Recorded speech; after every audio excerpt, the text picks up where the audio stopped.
ഇന്നലെ ഉക്രൈനിൽ റഷ്യ നടത്തിയ ഏറ്റവും പുതിയ വിനാശകരമായിട്ടുള്ള ഹൈപ്പർസോണിക് മിസൈൽ ആക്രമണം യൂറോപ്പിനെ ആകെ ഭീതിയിലാഴ്ത്തിയിരിക്കുകയാണ്.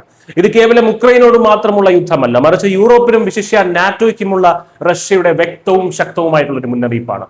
ആണവായുധങ്ങൾ വഹിക്കാൻ ശേഷിയുള്ള തങ്ങളുടെ ഏറ്റവും മാരകമായിട്ടുള്ള ഒറഷ്നിക് ഹൈപ്പർസോണിക് ബാലിസ്റ്റിക് മിസൈലാണ് റഷ്യ ഉക്രൈൻ നേരെ പ്രയോഗിച്ചിരിക്കുന്നത്. ഇസ്കന്ദർ, കിൻഷാൽ, സിർക്കോൺ എന്നീ മിസൈലുകൾക്ക് പുറമെ ഏകദേശം 600 ഡ്രോണുകളും 90 മിസൈലുകളും അടങ്ങുന്ന വലിയൊരു നിരയാണ് റഷ്യ തൊടുത്തുവിട്ടത്. ഇതിൽ 549 ഡ്രോണുകളും 55 മിസൈലുകളും ഉക്രൈൻ തകർത്തുവെങ്കിലും ഒറഷ്നിക് മിസൈൽ കീവ് മേഖലയിലെ ബിലാസെർക്വ നഗരത്തിൽ പതിച്ചു.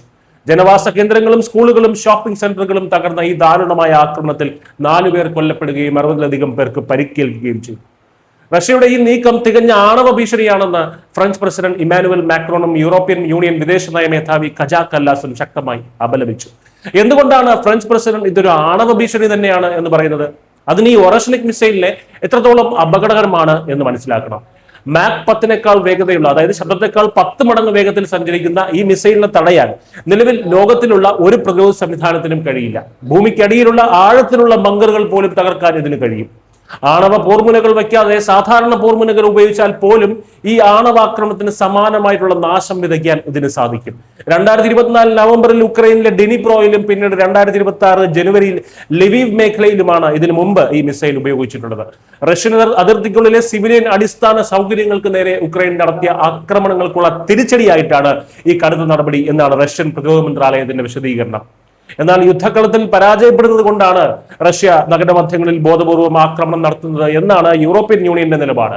പശ്ചാത്തലം എന്തു തന്നെയായാലും ഈ നീക്കത്തിലൂടെ റഷ്യ ലക്ഷ്യമിടുന്നത് ഉക്രൈനെ മാത്രമല്ല, തങ്ങളുടെ അത്യാധുനിക ആയുധശേഷി പ്രദർശിപ്പിച്ചുകൊണ്ട് പാശ്ചാത്യ രാജ്യങ്ങളെ കൂടി പ്രതിരോധത്തിലാക്കുക എന്നത് തന്നെയാണ് പ്രധാന ലക്ഷ്യം. ഇറാൻ യുദ്ധത്തിന്റെ നിർണായക ഘട്ടത്തിൽ സഹായം ചോദിച്ച അമേരിക്കയെ നൈസായി തേച്ചൊട്ടിച്ച നാറ്റോ സഖ്യം ഇപ്പോൾ നന്നായി വേർക്കുന്നുണ്ട്. റഷ്യ എങ്ങാനും യൂറോപ്യൻ രാജ്യങ്ങൾക്ക് മേലെ അടി തുടങ്ങിയാൽ അമേരിക്ക തിരിച്ചു തേപ്പ് തരുമോ എന്ന് ഇപ്പോൾ അവർ നന്നായി ഭയക്കുന്നുണ്ട്. ചുരുക്കത്തിൽ റഷ്യയും ഉക്രൈനും തമ്മിലുള്ള യുദ്ധം ഇപ്പോൾ അത്യന്തം അപകടകരവും വിനാശകരവുമായുള്ള ഒരു ഘട്ടത്തിൽ എത്തി നിൽക്കുകയാണ്. ഒറഷ്നിക്കിന്റെ പ്രയോഗത്തിലൂടെ യൂറോപ്പിനെയും നാറ്റോ സഖ്യത്തെയും ഒരു വലിയ യുദ്ധത്തിലേക്ക് വലിച്ചിഴക്കാൻ തങ്ങൾ മടിക്കില്ല എന്ന സന്ദേശമാണ് മോസ്കോ നൽകുന്നത്. ലോകം കടുത്ത ആശങ്കയോടെയാണ് ഈ സംഭവ വികാസങ്ങളെ നോക്കിക്കാണുന്നത്.